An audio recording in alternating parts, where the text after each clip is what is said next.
Assalamualaikum Bang Ihsanuddin Nursi. Waalaikumsalam warahmatullahi wabarakatuh. Masya Allah. Apa kabar Sobahul Khair, Sobahul Nur Bang? Nampaknya perjalanan dari pemilu 2024 ini sudah berakhir secara legalitas ya. Ada berita juga di CNN, MK dinilai menormalkan penyimpangan pemilu. Ini sebuah kisah lain selain rentetan-rentetan berita yang banyak dikutip ya. Ini bukan kiamat, masih banyak perjuangan ya. Nama juga manusia ya, hidup harus selalu berjuang ya. Apa yang Bang Ihsanuddin Nursi lihat dari perjalanan bangsa ini, dan nampaknya yang Anda bincangkan selama ini terjadi sudah ya, panjang kali. Yuridis formalcing ya begitu ya. Ini yang menjadi sebuah catatan dari perjalanan dan melihat masa depan bangsa. Apa yang akan kita lihat ke depan setelah beberapa bulan lagi, hampir akhir tahun akan ada pelantikan, dan juga perjalanan bangsa ini akan terus berlanjut dengan berbagai cerita. Banyak orang bilang pembusukan sudah lengkap sudah di berbagai lembaga. Apakah demikian, Bang? Silakan Bang Ihsanuddin Nursi. Bismillahirrahmanirrahim. Assalamualaikum warahmatullahi wabarakatuh. Waalaikumsalam. Subhanaka la ilma illa ma 'allamtana innaka antal alimul hakim. Rabbana zidna ilman warzuqna fahman. Mohon maaf lahir batin, sekali lagi masih dalam rangka suasana Syawal. Taqabbal minkum taqabbal ya karim, antum bikhair. Yang pertama, saya tadi tersenyum karena saya di satu sisi kalbu saya menyatakan, bukan pikiran saya menyatakan, kalbu saya menyatakan, insya Allah ketika sesuatu diungkapkan dengan berbasis ajaran, dia akan menemui kebenaran pada saatnya gitu. Diungkapkan dengan hati berbasis ajaran, dia akan menjumpai kebenaran pada saatnya. Itu yang disebut dengan kebenaran bisa disingkirkan, tapi tidak bisa dikalahkan sesungguhnya, karena dia tetap hidup gitu. Itu yang saya bilang. Termasuk misalnya soal hasil pemilu, soal nilai tukar, soal situasi bangsa terbelah, soal prahara, soal konflik, soal bagaimana dunia internasional. Kami mohon maaf kalau kami mengatakan itu semua dilihat berdasarkan dengan kacamata kejernihan kolbu gitu ya, membebaskan diri dari kepentingan, tapi rujukannya harus ajaran gitu, sehingga kita bisa melihatnya dengan enak melihatnya. Nah, kita tidak punya kepentingan, kita tidak punya invested interest di balik itu semua. Nah, sekarang kita masuk ke situasi pembusukan sedang terjadi di mana-mana. Lalu kita saksikan MK melegalkan pelanggaran.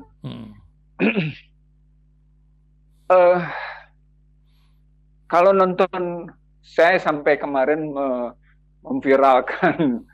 Maaf, saya gagal mungkin sampai saya menyebut begitu. Karena apa yang saya ungkapkan, yang kami ungkapkan misalnya di Rasil, yang kami ungkapkan di kanal YouTube kami, yang kami ungkapkan di Abraham Speak Up, di beberapa tempat, itu menemui kebenaran. Nah, sekarang kalau kita lihat MK seperti ini, norma aturan yang dibangun oleh MK dalam perselisihan hasil pemilihan umum PHPU itu kan baik merujuk pada undang-undangnya maupun pada peraturan MK sendiri, sengketanya memang sengketa angka. Coba buka bagaimana saya ngomong di Rasil, kami ngomong di Rasil beberapa itu. Iya, di Rasil, di radio yang seperti sekarang ini wawancara kayak gini, dan kemudian menjadi Rasil TV gitu. Coba deh dibukakan. Mereka akan melihat dalam perspektif, dan saya membenarkan Yusril di situ. Kenapa? Karena Yusril dengan model yang saya bilang sebagai yuridis legalistik yang kemudian diakui oleh yang namanya hakim Mahkamah Konstitusi Arif Hidayat bahwa tidak mungkin hanya berpandangan yuridis legalistik gitu. Apa artinya? Artinya pandangan kita duluan dirasil dan kemudian muncul ke permukaan lalu dilihat juga oleh Hakim Mahkamah Konstitusi Arief Hidayat bahwa jika memandang yuridis legalistik ya hasilnya begini. Di situ Yusril benar karena memang yuridis legalistik yang dipakai. Karena memang aturannya membuat MK menggunakan mahkamah kacamata. Mahkamah kalkulator. Gitu. Kacamata MKK, kacamata kuda ya. Iya. Jadi kalau kita ngambilnya perspektifnya begitu, maka pertanyaannya seperti yang disebut oleh Saldi, tidak mungkin MK hanya menggunakan yuridis legal berdasarkan ketentuan-ketentuan kayak gini. Itu Saldi ngomongnya begitu gitu. Artinya lagi-lagi kajian kita benar karena kita mau melihat bukan hanya yuridis legalistik. Kita mau melihat yuridis ideologis atau yuridis filosofis, dan kita juga mau lihat yuridis sosiologis. Itu juga kita ngomongin sudah gitu. Dan itu dibenarkan, diterima oleh yang namanya oleh Arief Hidayat, sehingga Arief Hidayat menerima semua yang namanya tuntutan dari 01 dan 03 gitu. Dan menariknya menuntut melakukan pemilihan ulang di 8 provinsi, itu kan menarik gitu.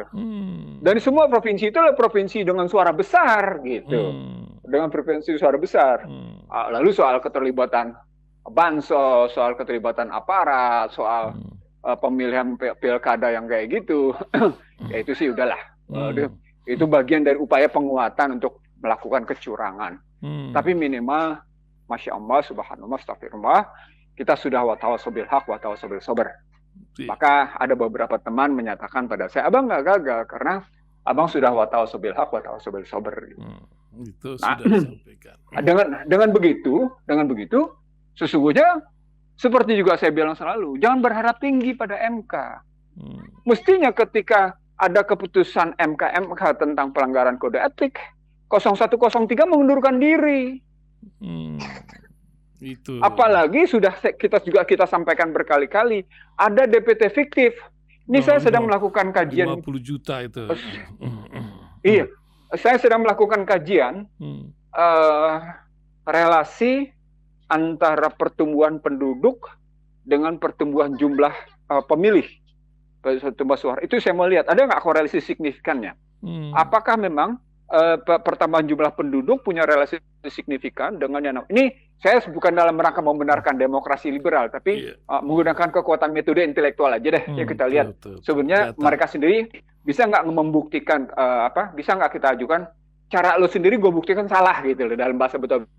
Gue ambil data lo deh, tapi gue data nih gue racik gitu, kita analisis gitu. Nah ternyata berdasarkan itu saja ada 2 temuan saya. Temuan saya pertama, tidak relevan dan signifikannya jumlah penambahan jumlah penduduk dengan DPT. Tambah. Artinya memang seperti tadi yang selalu kita bilang dirasil. Kenapa Anda nggak ributin DPT fiktif? Itu. Satu. Kemudian kenapa Anda terima keputusan MK 90 yang kemudian dinyatakan oleh MK melanggaran kode etik? Kan kalau orang sudah, kan kita juga pernah menyatakan dirasil. Hukum tanpa etik itu liar. Hukum tanpa etik itu kejam, brutal. Itu kan begitu ceritanya. Tapi kan Anda terima, ya sudah gitu. Jadi ada 2 kesalahan. Kesalahan itu, kesalahan soal DPT, kesalahan soal penerimaan itu. Yang paling menarik adalah ketika KPU menerbitkan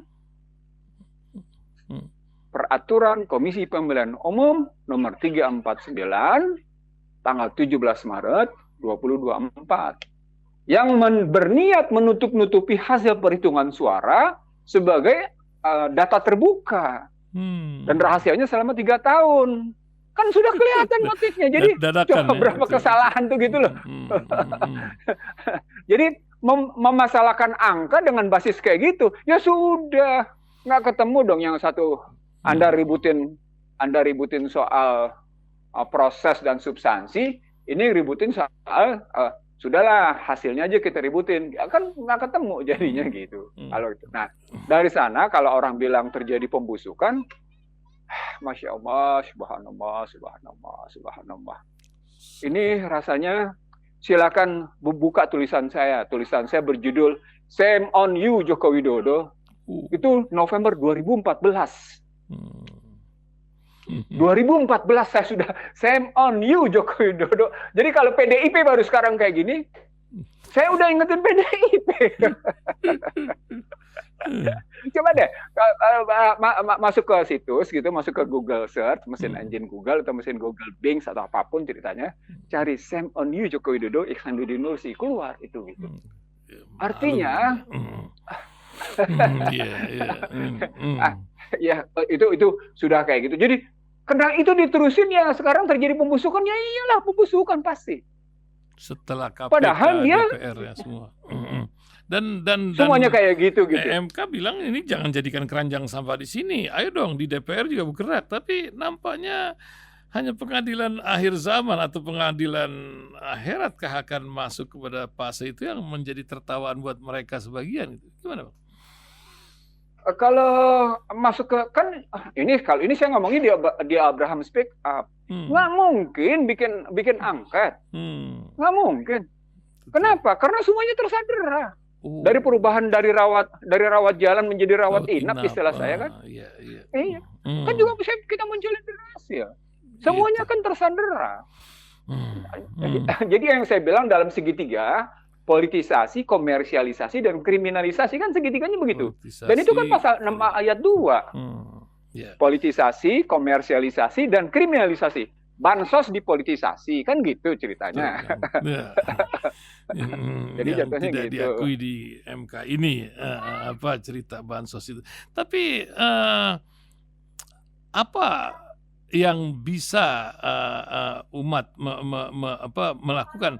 Apakah ini akan terjadi perangkulan terhadap semua koalisi sehingga oposisi menjadi sebuah modus yang sudah terjadi beberapa waktu lalu, atau apa yang akan terjadi? Karena PKB sendiri menunggu Dewan Suro nih, dan juga baru PKS saja yang lebih jelas, dan juga Pak Anies sendiri melalui perangkat apa dia akan menjadi oposisi gitu. Gimana, Bang? Yang pertama, saya karena di 2019 atas permintaan sejumlah ulama, saya bergabung dengan Prabowo gitu ya, saya menjadi tim expertnya, tim ahlinya gitu. Dan kebetulan memang saya yang menulis pertama reformasi berbuah krisis konstitusi. Dan sekarang orang sedang menikmati krisis itu. Ini mentok nih, jalan buntu sudah semuanya. Ini jalan buntu semuanya. Ini jalan buntu konstitusi yang ditemukan sekarang ini jalan buntu konstitusi. Bayangkan nggak persoalan norma diputuskan pada hakikatnya dengan yang namanya voting 5 lawan 3, kan gitu. Betul. Setuju atau tidak? Ini bukan keributan soal angka, ini keributan soal norma, soal value. Soal etika, soal moral, diputuskan dengan model begini, dengan model voting, coba. Dan yang memenangkan adalah mereka yang melanggar norma, melanggar etika, melanggar moral, coba. Itu, dan kemudian pelanggaran norma, pelanggaran etika, pelanggaran moral tidak bisa diselesaikan, mentok. MPR tidak punya kewenangan lagi posisinya, walaupun tertulis punya kewenangan, tapi undang-undang menyatakan tidak punya kewenangan. Mana yang mau dipegang? Pasal 3 Undang-Undang Dasar 2002, pasal 37 Undang-Undang Dasar 2002 tidak bisa diberlakukan karena mereka sendiri yang menyatakan MPR tidak lagi punya kewenangan menerbitkan TAP. Jalan buntu, ini jalan buntu konstitusi, ini krisis konstitusi ini. Nah, sekarang kalau mau bikin hak angket ujungnya cuma satu, menyatakan pendapat. Mau ditindaklanjuti gimana? MPR-nya nggak bisa bikin apa-apa. Di voting pasti kalah gitu ya. Iya. Mending sampai voting. Saya teringat kasus bagaimana perpanjangan kontrak ya Jakarta International Container Terminal antara Pelindo 2 gitu ya dengan yang namanya Hutchinson, Lee Ka-shing. Iya, Lee Ka-shing itu konglomerat Hong Kong, gitu. Yang di Indonesia beroperasi untuk telekomunikasi lewat Tri. Tri itu 3 pihak, salah satunya Lee Ka-shing dan lagi pihak lainnya adalah konglomerat Thailand, satu lagi konglomerat Indonesia, bertiga tuh Tri. Nah, itu aja nggak bisa ditindaklanjuti, padahal pansus sudah jelas menyatakan putuskan kontrak, nggak diputusin tuh. Itu keputusan pansus loh, keputusan DPR loh. Berhentikan Rini Sumarno, nggak diberhentiin tuh. Gitu. Jadi coba gimana? Jadi artinya kalau dibilang pembusukan, kenapa orang baru ngomong sekarang? Ini peristiwa sudah berjalan 9 tahun lalu. Kenapa? Saya teringat hadis jadinya. Benar hadis Rasulullah, bahwa benar tuh ajaran Islam di situ ya.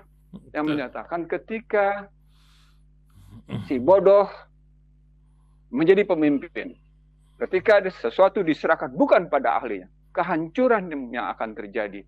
Loh, sekarang ini kan bukan kehancuran fisik, tapi kehancuran moral, kehancuran etika, kehancuran norma. Gitu. Itu yang saya bilang, ingat nggak ketika Ihsanuddin Nursi menyatakan di Rasil, nanti akan bencana lebih besar. Nah, bencana lebih besar itu sekarang. Ya, ini memang. Bahkan ketika kemarin sama-sama bikin perayaan Maulid di tempatnya Abah, saya masih ngomong kayak gitu coba. Masya Allah. Jadi, lagi-lagi begini, saya tidak kehabisan kata-kata Ihsan Talib, pendengar Rasil Radio dan Rasil TV. Saya tidak kehabisan kata-kata, karena kalau saya kehabisan kata-kata, saya kehilangan harapan. Seorang beriman tidak boleh putus harapan, karena dia tetap meyakini waktu pasti bergulir, dan ayat menyatakan segala sesuatu dipergilirkan gitu. Jadi artinya kita punya harapan besar, kita tetap punya harapan besar. Karena tadi saya bilang contoh Afgan, bagaimana bisa mengusir Rusia dan Amerika, itu adalah contoh yang mengagumkan Taliban. Contoh Hamas yang hingga hari ini bisa bertahan, gitu ya, dan menggemparkan dunia, itu adalah contoh bahwa kekuatan iman itu bisa menggemparkan. Hamas kecil, nggak ada apa-apanya. Nggak ada apa-apanya. Tapi keimanannya gitu, itu menggemparkan dunia gitu. Sampai saya nonton, saya ngikutin beberapa video berita asing gitu ya. Itu kan semuanya mendiskreditkan karena menyebut Hamas sebagai kelompok teroris. Sampai dengan sekarang frame pemberitaan asing tetap menyebut Hamas adalah teroris gitu. Tidak pernah mereka lihat bahwa yang namanya Zionis itu adalah penindas. Zionis itu adalah pihak yang mengokupasi, bukan menganeksasi, mengokupasi, menduduki wilayah yang bukan hak mereka. Gitu. Nah, cerita seperti ini kan berhadapan dengan di Indonesia banyak sekali nih kayak gini nih. Yang bukan haknya, para konglomerat itu menduduki hak tanahnya bukan hak mereka. IKN itu coba lihat. Nah, itu juga IKN dengan apa nih Menteri BUMN yang menawarkan berbagai aset di lingkungan Monas yang peraturannya itu sudah jelas untuk jadi gedung-gedung negara, tapi ini menjadi sebuah warna baru. Akan ada perusahaan-perusahaan Hong Kong mungkin di sana yang berkontribusi terhadap IKN. Entah ini negara ngontrak apa bagaimana terhadap investor ini nantinya. Apa yang Bang Ihsanuddin Nursi, belum lagi janji tentang kereta api yang akan berlanjut dari Bandung sampai Surabaya. Apakah ini memang diperlukan di tengah utang yang makin berlimpah ini? Nah, gimana Pak? Soal kereta api, lagi-lagi Ihsanuddin Nursi Duluan di Rasil menyatakan ini bukan Trans Jakarta Bandung, tapi ini Trans Jawa sampai Banyuwangi. Ingat ya? Iya, karena kau nggak belok ke dalam kota tuh waktu itu kan kita lihat. Lalu saya ngungkapin bukan nih, ini rencananya adalah rencana yang bukan Trans Jakarta Bandung, tapi ini Trans Jawa, mengambil jalur selatan sampai Banyuwangi. Banyuwangi lempar sedikit langsung ke Bali, kan gitu waktu itu logikanya. Gitu ya. Itu bukan hal baru lah kalau soal kereta api. Ya publik baru tahu sekarang. Kita ngomong sudah kurang lebih setahun lalu ya. Beberapa tahun, hampir setahun lalu. Lalu yang kedua soal aset. Ya, lagi-lagi DPR-nya mandul. Karena dia tidak mandul sudah, tidak bisa lagi menegakkan yang hak adalah hak, yang batil kita singkirkan, nggak bisa gitu. Kan mestinya diubah Undang-Undang 19 2003 tentang BUMN. Yang tiba-tiba bisa mengatur privatisasi gitu. Kan mestinya diubah Undang-Undang 17 2003 tentang keuangan negara. Gitu. Kan mestinya diubah gitu ya, tentang bagaimana pengaturan perbendaharaan negara dan konstruksi untuk ada undang-undang perbendaharaan negara dalam rangka BPK. Tapi ketika masuk ke wilayah aset kan berhadapan dengan Undang-Undang 19 2003 dan 17 2003. Misalnya contoh, ketika orang bicara bansos gitu ya di MK, lalu disebutkan soal alokasi anggaran di Kemensos dan dana operasional presiden gitu ya, dan itu disebut sebagai sepenuhnya tanggung jawab presiden. Nggak begitu caranya. Kalau begitu caranya berarti pemerintah bersikap double standar. Nah, ini soal keuangan negara dulu. Pemerintah double standar. Ini saya juga nggak ngerti kenapa MK tidak melihat Undang-Undang 17 2003 tentang penggunaan dana bansos. Bahwa seluruh keuangan negara dikuasakan dari presiden kepada yang namanya Menteri Keuangan. Itu yang saya bilang, kekuasaan Menteri Keuangan itu dahsyat luar biasa. Karena dia melampaui kekuasaan wakil presiden. Itu juga pernah saya ungkapkan di Rasil. Sampai saya pernah dalam bahasa sarkas, saya akan cium tangan seluruh anggota DPR Komisi 11 jika bisa mengubah Undang-Undang 17 2003. Itu ngomong saya, Masya Allah, dari zaman SBY itu. Ingatkan tentang itu. Yeah. Jadi kalau soal asetnya, baliknya, karena aset BUMN itu adalah keuangan negara, ya sudah. Prinsip 19 2003, 17 2003 adalah liberal, ya sudah, tergantung menteri dong. Mau diapain? Kan pandangannya ini yang disebut dengan mazhab positivism. Ini mazhab positivism. Mazhab di mana apa yang tertulis diberlakukan secara tertulis, ya itu yang mereka lakukan.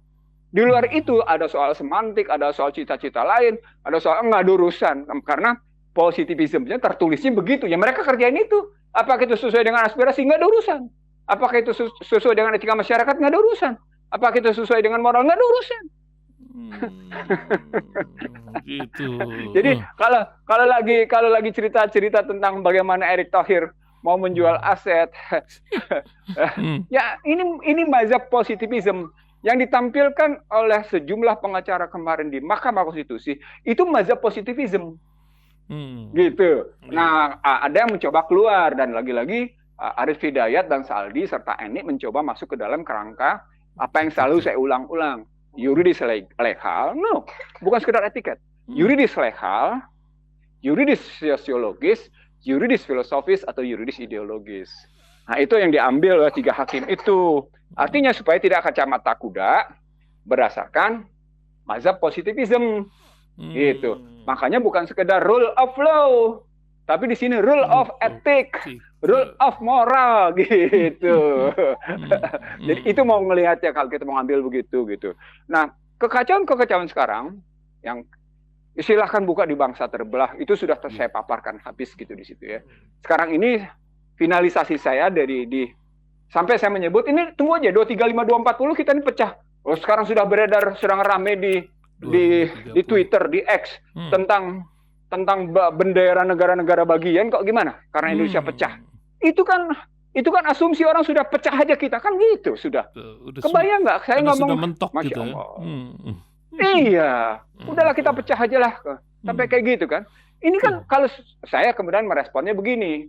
Kalau sampai itu terjadi, maka konstruksi Yahudi, konstruksi Barat, itu berhasil di Indonesia. Berhasil, sudah. Jadi, ya ini yang saya bilang, air mengalir dari atas ke bawah. Air mengalir dari atas, air dari atasnya itu adalah pecah belah.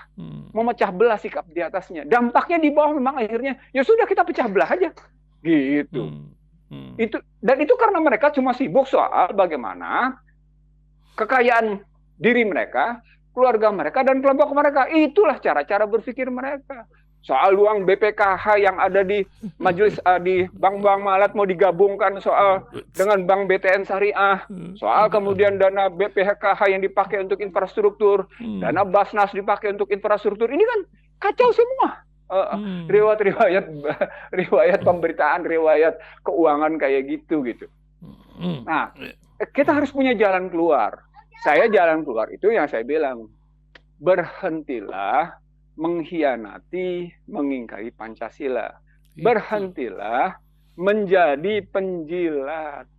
Berhentilah menjadi pengkhianat. Tapi kan kalau orang sudah merasa berkuasa demikian enak, bertahta demikian nyaman, berharta demikian kaya gitu, duit tidak berseri sampai harus satu partai kemarin mendapat ratusan miliar, puluhan miliar dalam rangka memenangkan satu paslon gitu ya, satu kandidat gitu. Kan ada sesuatu yang ini betul-betul pembelian suara Tuhan nih. Kan Fox Day. Suara rakyat, suara Tuhan. Mereka mau beli suara rakyat. Ya berarti dia beli suara Tuhan dong. Kayak gitu. Narasinya begitu kan. Tuhan bisa dibeli. Iya, jadi begitu. Tapi jadi kalau kita balik lagi ke dalam suasana kayak gitu, kita ngikuti mazhab positivism, ya kita cuma bisa menghimbau, berhentilah menggunakan mazhab positivism, apalagi mazhab positivismnya adalah aturan-aturan yang dibuat oleh manusia. Jadilah kayak gini. Ketemu deh. Al-Maidah 43 sampai dengan 4951 gitu. Itu. Jadinya begitu gitu. Dan ini berbarengan dengan kondisi di muka bumi ini yang nampaknya sangat fragile, sangat mudah retak di tengah pergolakan dunia, apalagi dibarengi dengan keadaan dolar dan lain-lain, peperangan di Timur Tengah, juga gejolak di Amerika itu sendiri berkorelasi, dan Cina yang sedang mengincar terus Laut Cina Selatan, Filipina yang sudah latihan perang dengan Amerika. Akankah ini melengkapi kekhawatiran kita di dalam negeri, kepentingan dalam negeri kita? Gimana, Bang? Lagi-lagi silakan buka YouTube saya tentang Perang Dunia Ketiga. Ada lagi. Masya Allah, kita juga pernah ngebahas ketika Hamas melawan Israel itu, kita bilang titik puncaknya nanti mereka yang berkonflik di Suriah akan terlibat di Hamas, di Palestina, maka terjadi Perang Dunia Ketiga. Jadi kenyataan. Kenyataan. Itu juga pernah kita omongin juga di Rasil gitu ya. Jadi kalau kita mau ngelihat suasana internasional, lihat dulu sekarang konflik Timur Tengah ini akan meningkat nggak? Eskalasinya akan naik apa nggak? Atau eskalasi menurun, eskalasi meningkat gitu. Kalau saya bilang eskalasi meningkat, karena jauh sebelum Iran menyerang Israel karena peristiwa Damaskus, 7 diplomatnya dihajar habis oleh Israel, Putin sudah menyatakan, kami siap perang nuklir. Putin sudah menyatakan, kami siap perang nuklir. Gitu. Artinya apa? Itu bukan pernyataan kepada Barat, itu pernyataan pemberitahuan kepada mitra Rusia. Dalam hal ini berarti Korea Utara, Cina dan Iran, gitu. Hai, kita siap-siap untuk menghadapi perang nuklir. Karena Barat, NATO, betul-betul meringsek habis-habisan. Dan itu kelihatan bagaimana drone yang digunakan oleh Barat menghajar habis instalasi-instalasi strategis yang dimiliki oleh Rusia. Nah, bergeser kita ke Hamas, Palestina, itu nampak bagaimana keterlibatan para pihak tetap tidak menggeser sikap Amerika. Terbukti Amerika memveto di Dewan Keamanan ketika permintaan Palestina menjadi anggota dan PBB. Padahal resolusi PBB saja juga yang namanya mandul, nggak bisa dijalankan. Jadi berapa standarnya? Double standar Amerika dalam posisi Palestina. Double dia di situ. Itu perang diplomasinya begitu, perang militernya begitu, perang teknologinya berlanjut. Nah, itulah terjadi antara namanya Cina dengan Amerika. Perang semikonduktor, perang cyber, perang satelit. Coba. Yang sedang kita hadapi sekarang apa? Di Indonesia saja kita lihat. Indonesia menerima kehadiran Starlink. Itu bukan perang itu. Itu perang. Itu perang itu. Itu bukan cuma sekadar dalam niat komersial. Karena niat komersial mereka selalu invasi. Kan dunia sekarang dunia IT, dunia maya. Basisnya kalau tidak kabel laut yang sedang terjadi persaingan tajam antara Amerika dengan Cina dari Singapura ke Perancis, juga perangnya namanya di sana, di satelit sana. Dan kemudian dibenarkan Elon Musk Starlink-nya beroperasi. Saya sampai ngelihat berbagai foto bagaimana peluncuran Starlink itu gitu. Oh, dahsyat memang, luar biasa itu kekuatannya. Dan orang tidak tahu di belakang X itu, di belakang Tesla itu siapa pemegang sahamnya. Jadi Elon Musk itu tidak sendiri. Harus dilihat dia bersama siapa Elon Musk di balik X-nya itu, dengan SpaceX-nya gitu ngelihatnya. Dengan begitu kita bisa menelusuri kepentingan Starlink, kepentingan Neuralink, kepentingan X ini apa sesungguhnya gitu ngelihatnya. Nah, maka sudah beredar nanti Android dan iPhone akan tidak berlaku dan sudah keluar di Indonesia. iPhone dan Android akan dihapuskan karena akan dipakai yang namanya Starlink. Coba. Nah, kalau sudah menggunakan yang namanya iPhone dan Android tidak berlaku, tapi menggunakan yang namanya satelit, jadi deh seluruh masyarakat Indonesia under control. Masya Allah, subhanallah. Itu kok nggak bisa baca, maaf ya. Itu kok nggak bisa baca ke situ sih, gitu loh maksud saya. Iya. Karena sekarang ini semua data, semua kelakuan kita dalam gadget ini terasa sekali sudah kerekam semuanya. Dan sehingga hari ini Menteri Komunikasi uring-uringan urusan judi online. Kok baru sekarang dan kita terbesar di dunia pemain judi online-nya loh. Ini kan negeri yang punya aturan tapi tidak bisa menjalankan aturan. Terjadi lagi pembusukan ini gara-gara pastikah di balik ini kan ada PT, ada uang, ada apa yang menyangkut berbagai aparat gitu. Bukan begitu, Bang? Nggak usah bicara begitu. Kriptonya aja yang mereka benarkan kayak gitu berdasarkan Bapepti, mereka nggak harus bikin apa-apa juga. Cuma mereka, hai penegak hukum, kripto harus lebih, kita tidak boleh ketinggalan ketinggalan persaingan dengan teknologi. Gimana orang sudah beroperasi kripto macam-macam sudah jauh kayak gitu, baru bertindak. Saya Iksan Talif, saya minta maaf, saya harus jujur minta maaf. Kalau sudah sampai sini saya terkadang sedihnya luar biasa loh. Saya sedih luar biasa gitu. Ada seorang teman bisa bilang begini, gue sih bisa merasakan kesendirian lu dalam melihat peta masalah kayak gini gitu. Saya sebenarnya nggak merasa sendiri karena saya mengajak, ya memang akhirnya saya ngakuin juga. Siapa sih yang bisa yang ngikutin, mengupdate selalu pertarungan kayak gini dengan visi ke depan yang kayak gini gitu ya. Dimana kemudian kita bisa ngelihat partai politik, para petinggi ini tidak melihat situasi kayak gini. Kapan kita duduk berbagi pengetahuan terus mengantisipasinya gitu. Saya nggak denger gitu. Yang ada omongan teknis bagaimana meraih jabatan ini untuk kekayaan kayak gini. Kan gitu yang saya dengar. Itu. Aduh, luar biasa ya hadiah Idul Fitri kita. Tapi tulisan Bang Iksan Nursi dalam narasi terakhirnya, tak selamanya mendung itu kelabu. Apa ini maksudnya, Bang? Saya membaca berbagai ayat gitu ya. Berbagai ayat yang menyatakan bagi mereka yang beriman, bagi mereka yang bertakwa, pertolongan Allah itu pasti akan datang. Karena bersamaan dengan kesulitan akan ada kemudahan. Ayatnya begitu gitu. Jadi tinggal kita melihat apakah format keseimbangan ini terjadi di kita apa enggak. Kalau nggak terjadi pasti kita yang salah. Nah, berkali-kali saya bilang ke Rasil, yuk kita balik ke Al-Quran hadis yuk gitu. Kan berkali-kali saya ngomongnya gitu. Yuk kita balik ke Al-Quran hadis yuk. Misalnya contoh sederhananya, yuk kita berhenti total riba yuk gitu. Total riba kita hentikan nih. Bagaimana sistematik strukturalnya? Ya kalau tidak bisa secara nasional, ya kita bikin kalangan tersendiri aja supaya ya paling tidak kita tidak ikut-ikutan mereka. Karena begitu kita masuk riba, kita masuk government pseudo government. Kita diperangkap oleh shadow government, itu yang politiknya itu di situ gitu loh. Jadi begitu Anda masuk dunia riba, ulang ya, ini watawasobil hak, watawasobil sober lagi nih. Begitu Anda masuk ke dunia riba, begitu Anda masuk perangkap shadow government, Anda masuk perangkap dalam pemerintah bayang-bayang. Apa indikatornya?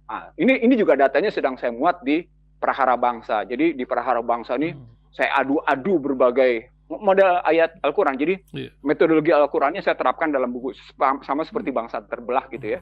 Dalam buku Prahara Bangsa juga saya terapkan metode begitu. Jadi saya bikin dihotomi, tapi sekaligus saya bikin substitusi. Kan Al-Quran begitu, mendihotomi tapi sekaligus mensubstitusi. Gitu. Cara pandangnya. Misalnya begini, ketika kita melihat kekuatan riba itu demikian besar, maka berapa angkanya?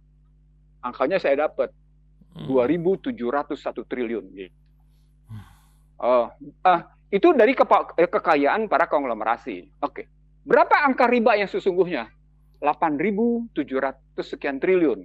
Dana pihak ketiga. Berapa kreditnya? Sekian triliun di bawah dana pihak ketiga. Berapa pajaknya? Berapa perolehannya? Mari kita adu sekarang antara kekuatan itu, kekuatan the real shadow government, bayang-bayang pemerintahan yang nyata lewat perbankan, dan the shadow government, kekuatan konglomerasi yang bisa mendikte perpajakan. Wah, menarik itu analisisnya. Itu menarik sekali, luar biasa itu di situ. Di situ kemudian saya aplikasikan ke dalam struktur pemulihan suara, struktur jumlah suara, dan pembiayaan atas pemilu. Baik pembiayaan yang muncul dari APBN atau pembiayaan yang tidak muncul dari APBN. Wah, lebih dahsyat lagi analisisnya. Itu yang saya bilang betapa jauh kita terjerembab. Betapa jauh kita terjerembab. Di situ kemudian saya terbayang betapa hebatnya the founding fathers. Di sini rupanya kuncinya. Dia sudah pikirkan kuncinya itu. Di sini. Supaya tidak berkiblat ke barat, ke timur, dan kemana-mana, tapi ke dalam modal Indonesia. Repotnya para ahli tata negara Indonesia yang beragama Islam itu bangga dengan pemikiran tata negara barat. Gitu loh. Kalau dalam buku saya sebut siapa namanya, nama-namanya gitu ya. Tanpa mereka sadari bahwa ekonomi politik di belakang itu semuanya, itu mengokohkan kekuatan materialisme, mengokohkan kekuatan konglomerasi, mengokohkan kehadiran the shadow government.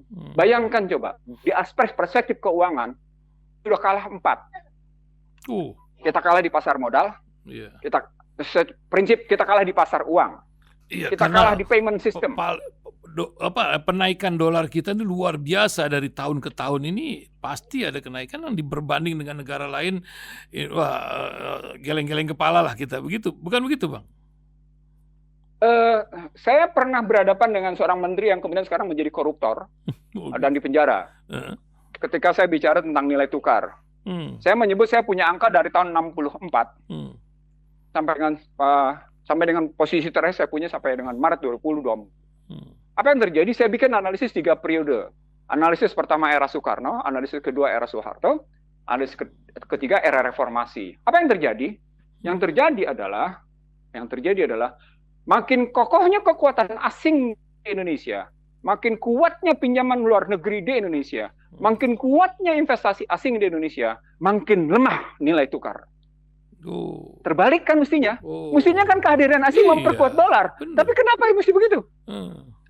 Hipotesisnya adalah makin besarnya pinjaman utang luar negeri, makin kokohnya perusahaan asing Indonesia, makin banyaknya sektor hajat hidup orang banyak dipegang swasta, makin lemah nilai tukar. Nah, ini terbalik nih. Mestinya kedatangan orang asing memperkuat posisi dolar gitu ya. Tapi ternyata malah tidak. Menarik. Nah, tadi saya jawab. Yang pertama, Anda sudah salah di pasar uang, termasuk di pasar modal, gitu ya. Anda sudah salah di perbankan. Gitu. Anda sudah salah di payment system, sistem pembayaran. Anda sudah salah dalam penghitungan yang berbasis pada denominasi dolar. 4 tuh kesalahan besarnya. Dampaknya adalah ya terfluktuasi terus. Apalagi Anda tidak punya tagihan luar negeri yang cukup, yang surplus dibanding dengan kewajiban. Salah satu contoh, kebutuhan energi, kebutuhan BBM, baik oil, minyak mentah maupun minyak olahan, gitu ya, crude oil maupun minyak olahan. Itu kan jumlahnya sekarang kita butuh dengan dengan jumlah produksi menurun menjadi 576.000 barel per hari, ini paling rendah di era kita merdeka, maka kita butuh import gitu ya, itu sekitar 1024. Nah, bayangkan kalau 100, ini kan akan naik menjadi $100 per barel nih. Itu. Dolarnya sudah 16.230 pagi ini. Bayangkan itu tuh, bayangkan itu coba. $100 1 juta barel per hari kali 100 coba. Berapa tuh kita keluarin? $100 juta per hari kita keluarin uang hanya untuk energi. Itu kan karena kesalahan kita. Memang kita didikte habis-habisan oleh mereka, lalu kita kelola energi kayak gitu, lalu kemudian kita ikutan juga ini namanya energi baru terbarukan dengan pendekatan-pendekatan korporatif. Apa contohnya? Sawit. Itu kan pendekatan korporatif. Sementara Cina sana mengumumkan, kami adalah negara pertama yang menggunakan energi solar panel terbesar di dunia. Coba, kami adalah negara yang berhasil menggunakan uranium dari air laut. Coba, dahsyat nggak? Luar biasa, ini perang teknologi. Jadi bukan sekedar perang IT, termasuk termasuk namanya akhirnya mereka mendayagunakan yang namanya biohidrogen. Nah, ini Indonesia ada penelitinya, tapi pemerintah tidak terlampau menghargai, seperti biasa. Pemerintah tidak terlampau menghargai anak bangsanya sendiri gitu loh. Para pemikir, para intelektual. Nah, mereka hargai dengan cara dikooptasi supaya mereka mendapat pembenaran atas kebijakan-kebijakan mereka yang atas kebijakan-kebijakan mereka yang stupid gitu. Masya Allah, la haula wala quwwata illa billah. 43 menit, 2 menit lagi penutup kita. Apa yang ingin Bang Ihsanuddin Nursi ingatkan dalam keadaan macam gini, sehingga tidak menjadi sebuah keputusasaan atau bukan optimisme tetap ada di setidaknya pendengar radio Silaturahim. Salam dari Ustadz Idrus Jamalulail buat Bang Ihsanuddin Nursi. Lanjut Bang. Waalaikumsalam. Jadi yang pertama saya ingin saya sampaikan, saya memviralkan tulisan saya tentang tidak ada kebodohan, tidak ada kekeras kepalaan gitu, tidak ada sikap keras kepala, sikap bodoh. Itu yang berakhir pada, apalagi disertai kecurangan, yang berakhir pada yang namanya kedamaian.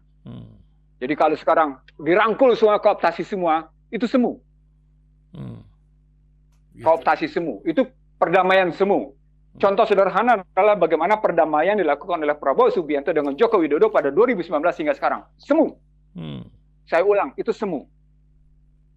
Karena dia tidak datang dari konsistensi antara kolbu, pikiran, dan tindakan perdamaian itu. Apa poinnya? Poinnya adalah perbaiki sistem nilai. Nah, ketika kita berhadapan bahwa sistem nilai kita begitu ancur-ancuran, Masya Allah, ini saya tulis dalam buku saya. Nggak ada cara lain, bahwa memang manusia akan berujung pada dua kok, nar atau jannah, cuma dua itu kan ujungnya. Alkisahnya begitu. Iya, terus kalau kita tarik pendek itu kan jangkanya jangka panjang.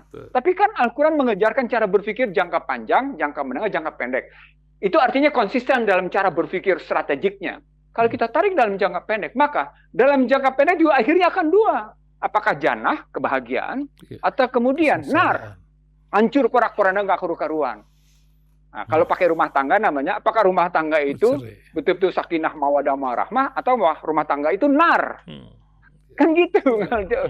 Ngelihatnya begitu. Artinya kalau kita lihat jannah dan nar itu bukan sekedar di akhirat nanti, di dunia sekarang juga ada. Nah, untuk sampai pada posisi jannah, kita tidak punya alternatif. Allah sesungguhnya memberikan alternatif pada manusia, sikap ikhtiarnya, dalam rangka pendekatan strategi, fungsi, instrumentasi, dan aplikasi. Tapi tidak dalam kerangka nilai dan kebijakan dasarnya, norma dasarnya. Apa poinnya? Mari kita perkaya diri kita dengan strategi, gitu ya, dengan fungsi dan instrumentasi teknologi, serta bagaimana kita perkaya tindakan-tindakan kita untuk mencapai nilai kita. Bagaimana Hamas memperkaya pengetahuannya tentang penggunaan drone dari Iran dan dari Rusia misalnya. Itu kan dia perkaya fungsi, dia perkaya instrumentasi, tapi tidak mengubah nilai dan kebijakan dasarnya. Gitu contoh dasarnya. Nah, Indonesia mestinya, umat Islam Indonesia segera serta-merta revolusi. Revolusinya apa? Nggak usah revolusi melawan kekuasaan. Biarin aja tuh kekuasaan kayak gitu, dia akan hancur dengan sendirinya. Akan hancur dengan sendirinya. Wailul lil mutaffifin. Wailul yaum mukazibin. Itu akan hancur dengan sendirinya. Tidak ada yang namanya kecurangan, kebohongan, kedustaan, kezaliman, penjungkir balikan nilai, berakhir dengan yang namanya kebanggaan, kemuliaan, atau kedamaian. Dia berakhir pasti dengan kehinaan. Pasti. Sudah pasti. Itu yang sedang dihindari oleh Yahudi, sehingga mereka terburu-buru untuk meninggalkan dunia. Mereka pergi sama, tidak wal art. Itu makanya mereka mempromosikan wisata dirgantara. Nah, jadi artinya kalau mau bilang, yuk segera kita balik. Balik yang pertama adalah, kalau bisa berhenti dari riba, berhentilah. Segera mungkin. Gimana kalau saya pakai bank? Di beberapa perbankan, ada kok yang sama sekali tidak ada ribanya. Sama sekali tidak mengenakan ini, tidak mengenakan ini. Dia cuma, ya karena kita pakai perbankan sebagai cara pembayaran, ya sudah, ada kok. Satu. Yang kedua, itu di ekonominya. Di politiknya bagaimana? Tinggalkan demokrasi liberal. Saya dalam konstruksi misalnya ekonomi riba, sudah datang beberapa teman. Bang, gimana nih sekarang atasinya nih? Secara makro. Saya bikin konsepnya begini. Jadi ini sebenarnya buatan saya pada tahun 2012. Yang saya update 2011 tepatnya. Yang saya update pada 2019. Waktu itu menjadi expert team. Lalu kemudian saya mutakhirkan kembali sesuai dengan pertarungan. Misalnya, saya perkaya dengan bagaimana sumber daya buatan. Tapi sumber daya buatan itu totali basisnya frekuensi. Nah, frekuensi itu bagian dari kebijakan kedirgantaraan. Gitu. Nah, itulah yang mestinya kita perbaiki. Jadi, kan pernah bersedih hati. Mendung pasti akan berlalu.